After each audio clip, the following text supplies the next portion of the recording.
Okay, so now I have the wiring connected to the limit switches.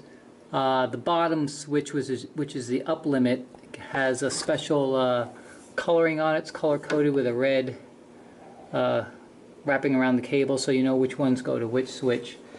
And basically, I've routed the cable.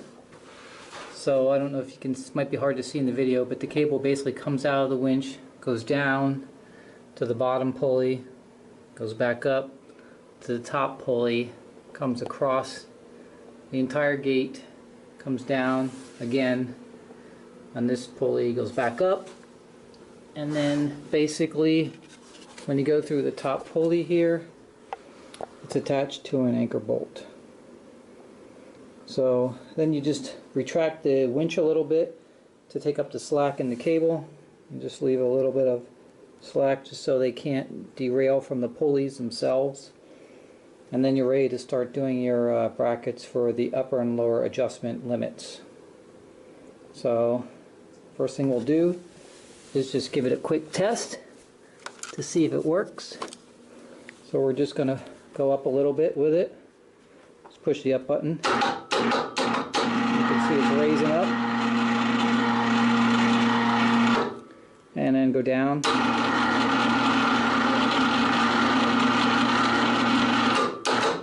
So it looks like right now it's fully functional, everything's working correctly, but to make the automatic operation we just need to put these limit brackets on so they hit the switches at the right time. So that'll be next. Alright, so I have my limit switch in place, and basically these switches again just limit, they cut the power to the motor when they're triggered by the bracket that slides up and down on the movable leg, and basically they're just momentary switches, and they will cut the power, and that way when you go up and down you don't have to try to guess when to stop it. It will stop automatically at the right place. So the way they work is at the top of the leg there's an L bracket, and at the bottom of the leg there's an L bracket, and so basically as the legs move, so I'll bring it down so you can kind of see it.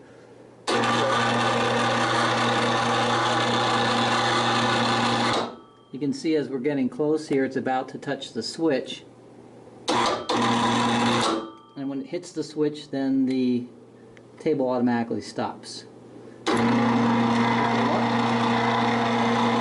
the same thing. And what we'll see is the lower bracket will hit the switch and then it stops it. And you basically install the down switch first.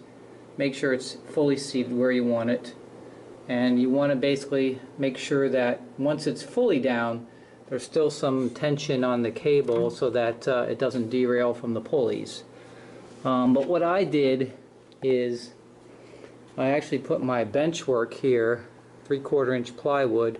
You can see I put it right over the stops so that when they come down they actually will land on the steel tops here,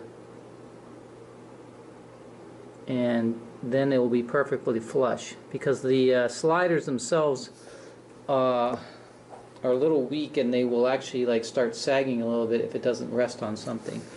So if you watch here, when the table comes down,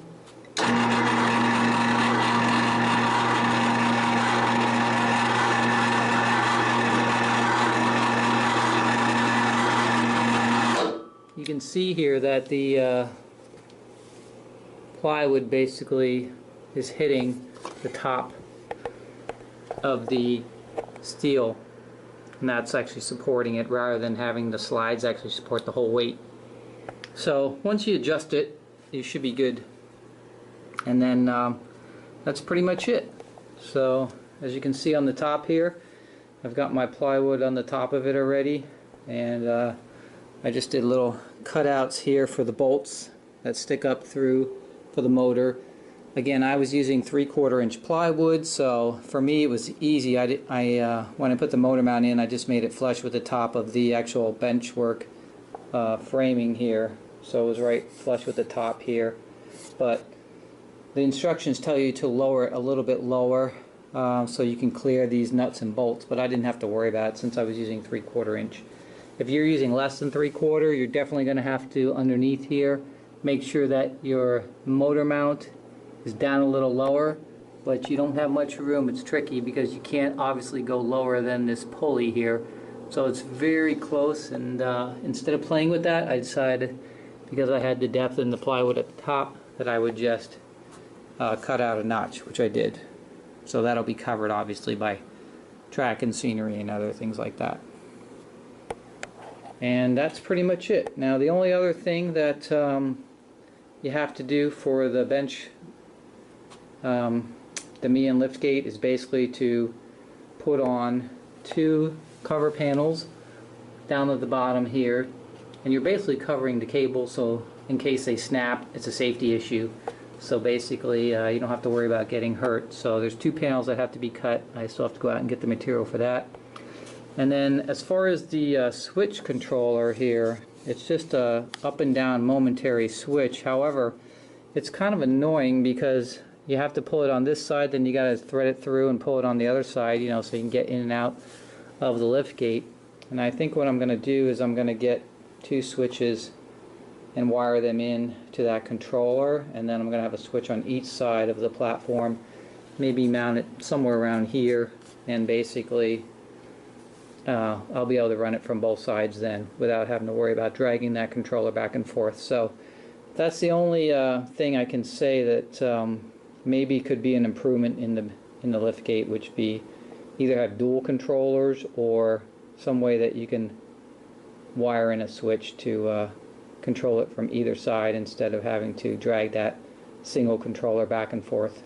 It's kind of a pain, especially if you close off the front here with trim and stuff, then it's going to be hard to drag it through.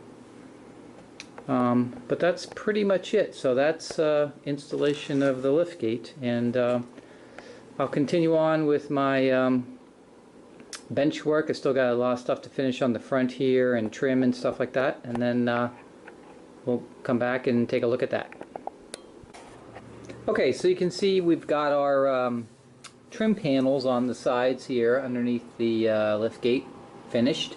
So we just had some extra 1/2 inch plywood we just put on, but you don't need anything that thick. The instructions say you can just use 1/4 inch, like MDF or something, whatever you have.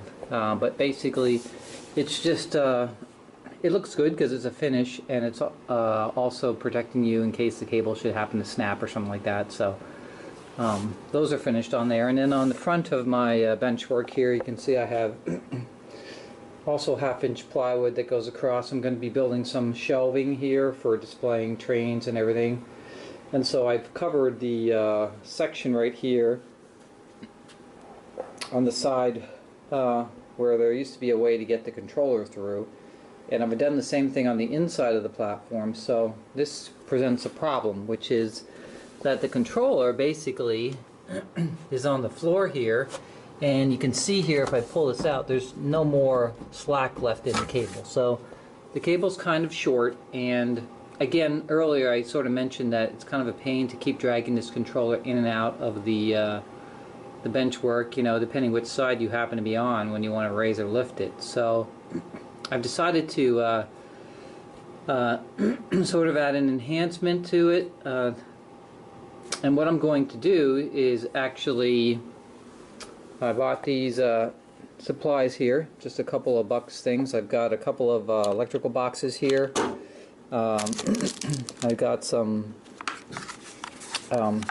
heavy-duty switches that I purchased off of Amazon, and basically they're dual momentary switches, just like the switch that's on the controller right now. And I made sure that they could handle the amperage and the voltage, so you have to make sure you get heavy-duty switches. Don't get some cheap ones, because obviously this is regular AC voltage coming out of the wall to power this motor, so you got to make sure that they can handle what's going through them.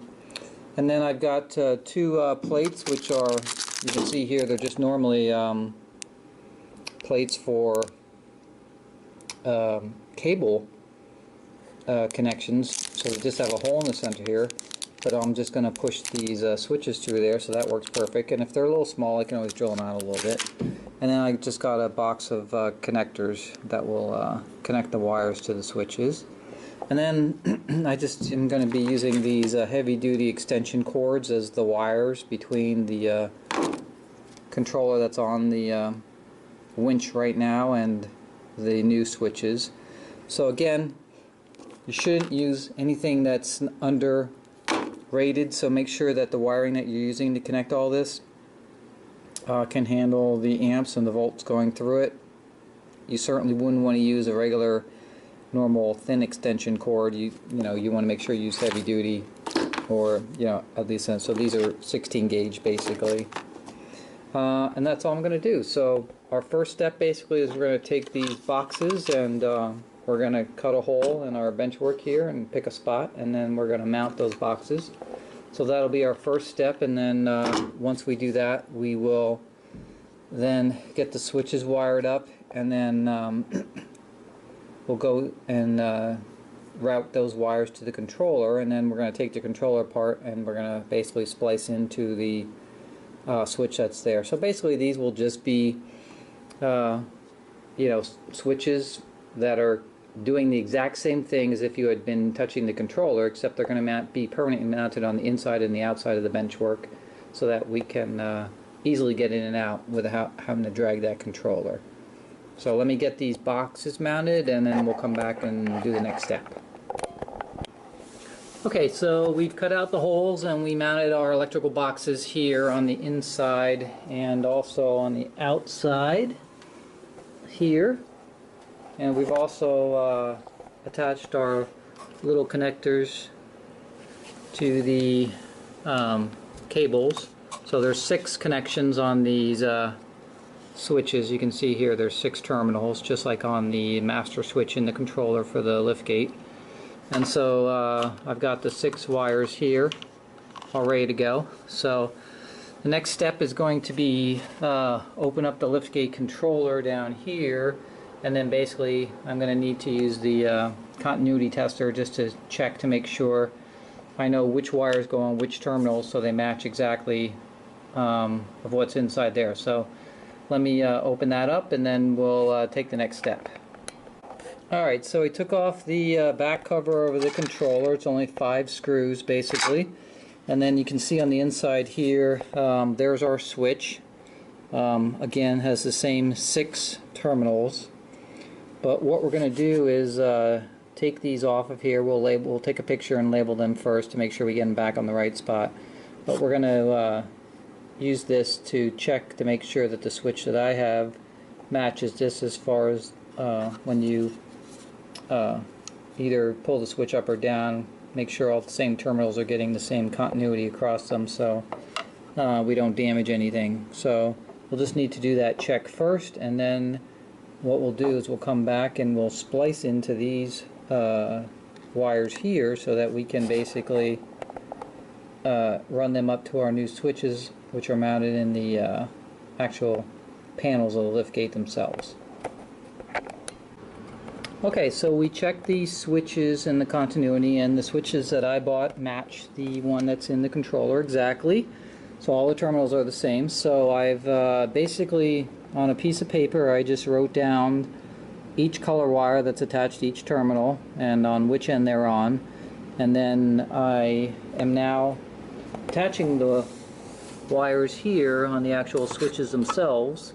Okay, but what I'll need to do is for each of these wires here, because obviously I just have the 3 colors on each one, I don't have the same amount of colors that I do up here on the main switch. I have to just tag each one of these so I know which one is which when I go back to splice them in on this side here. So basically I'm just going one at a time, attaching them to this switch here in the same exact position as the master one, and then at the other end here I'm going to basically tag them with a piece of tape and mark what color it actually goes to, so that when I take this end and I actually splice it into here, I'll know which one goes with which. So let me get those all tagged, and then I'll come back and we'll finish it up. Okay, so we have our switch wired up here. We've got all 6 terminals ready to go. So at the other end of these wires we have them labeled. Each of these is labeled with what color they get attached to. So these will be the colors that get attached to the colors in the main switch here. So all I got to do is screw on this plate here on the side here, and then go on the other side and wire up the exact same thing. So let me get the other switch wired up first, and then we'll come back and actually connect it to the main controller. Okay, so we have our 2 switches mounted in the panels here, and we've joined the wires together. You can see from both switches on both sides spliced together, and each of these then goes to a single set of wires. All these are labeled with the correct colors. So these 6 wires that will then get put and spliced into the controller that came with the liftgate. So all we have to do is get these spliced in, and then we can give it a test. And what we're going to do is we're going to do a quick continuity test before we actually plug it in to make sure everything's still working and nothing got accidentally switched up for the wires. But basically all we got to do is connect these to the controller and we should be set. Okay, so I got all the wires connected together here for each side of the switch. So you can see they're here, and then they all run to basically both sides run to these 6 wires, and I've put some spade connectors on it. The reason I did that is because I'm going to directly connect them to the spade connectors that were in the control unit. That way I don't have to cut any wires, and I'm basically going to remove this lead coming into here and put it into a regular electrical box because it needs this piece, whatever. I'm not sure what this big cylinder is here, but obviously it does something. So that will be in the box, and then I'll just be able to connect them directly to the wires, and I won't have to do any cutting. And that way in the future, if I'd ever decide to get rid of my layout and sell the bench work, the liftgate, then I can basically put the controller, just plug it back in, and it'd be the same as it was when I originally got it without cutting anything. So that's my next step. I'm gonna cut a hole in the box here, run these cables through, and then all I'm going to do is plug the spade connectors in, and then we'll plug it in and test it out. Okay, so there's our electrical box. We mounted it underneath the bench work here. There's all our wires coming in, joining together to our 2 new switches, and all I got to do now is I'm just going to tie up all these cables, make them neat, and put a cover plate on here, and we'll be ready to test it out, see if it all works. Okay, so we got everything hooked up. We got our liftgate plugged in, and you can see we have our new activator switch on the outside right here, and there's one on the inside also. So I have it plugged in, so let's test it out. So up switch, and you can see it's going up.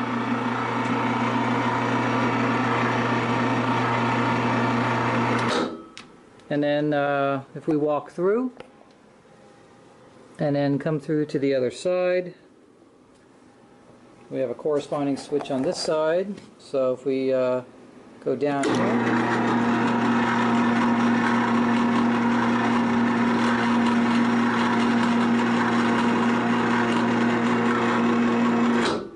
so you can see now whether we're inside or outside, all we have to do is hit the switch on the panel, and it'll go up and down, and we don't have to drag that remote through and try to keep dragging that thing back and forth. So I think that would be a good enhancement if Mian actually gave you 2 switches like that and had it all pre-wired.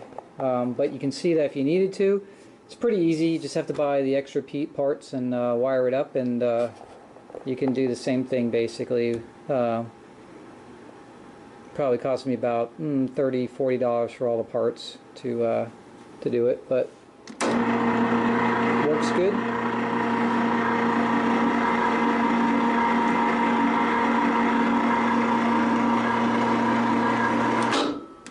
And you can see underneath here, I mounted the box, and I have it. I have the main power cord coming in. Nothing's been cut, so if I ever did want to sell it, I could easily put the controller back on and just plug the spades back in.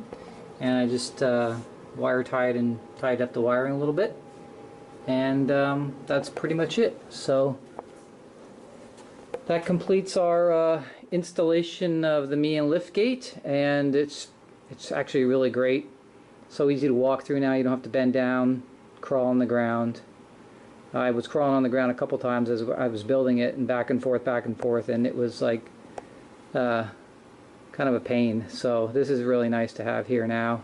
And you can see I've already completed most of the plywood topping on the layout.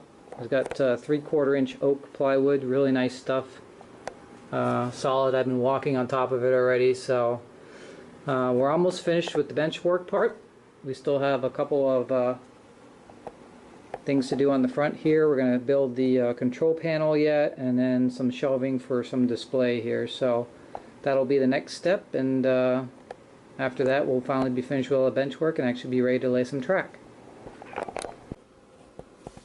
Hey guys, this is my final part of the bench work episodes, and as you can see here, I pretty much completed the bench work. Right in front here I have a control panel.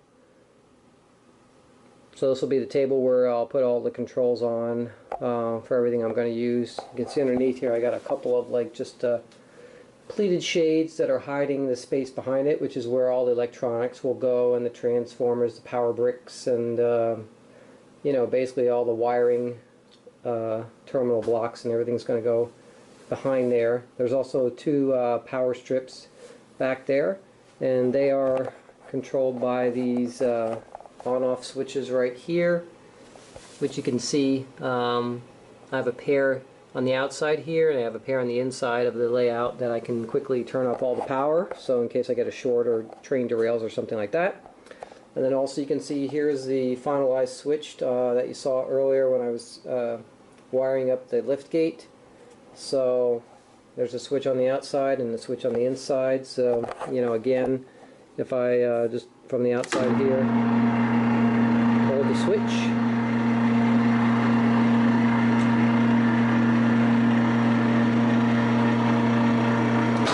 the lift gate will go up, and then I can of course go through the lift gate to the middle of the layout here, and then on the inside of the layout I also have a corresponding switch where I can put the lift gate back down. And then also right here I also have another pair of the master power switches, which again, if I'm on the inside of the layout, when something happens like a short or something, I can quickly kill the power to the entire layout. So I have it on both sides. And you can see here it's just all my 3/4 inch oak plywood on the top here. That's pretty much ready. I did some nice oak trim around the edges here, and got that all polyurethaned. I did some trim around the lift gate just to make it look nice and everything. And then on the other side here, on the front of the layout, I just have some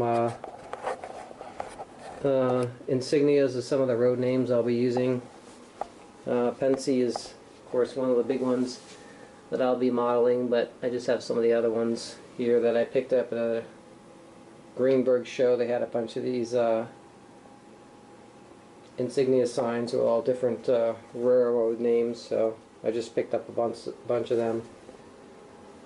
And so I just sort of have them just hanging there. I can add more to the front here just whenever I need to, but basically that's pretty much it. The bench work is complete, and next part will be, of course, the track plan and getting that all set up, etc. But it is spring, and yard work is starting to pile up on the outside, so probably won't be getting back to the lay out for a month or so till we get all the spring cleanup done and everything that has to happen on the outside. The weather's turning nice, and probably a little less work on the train during the summer than it would be in the fall and the winter time. And then I also did get my print of the Norfolk Southern anniversary family portrait that was taken down in Spencer, North Carolina. So I got that framed, and I just got to find a spot in the wall for it here. But that's pretty much it. So bench work is complete, and I've got everything all wired up, and next will be the track plan. So thanks for watching.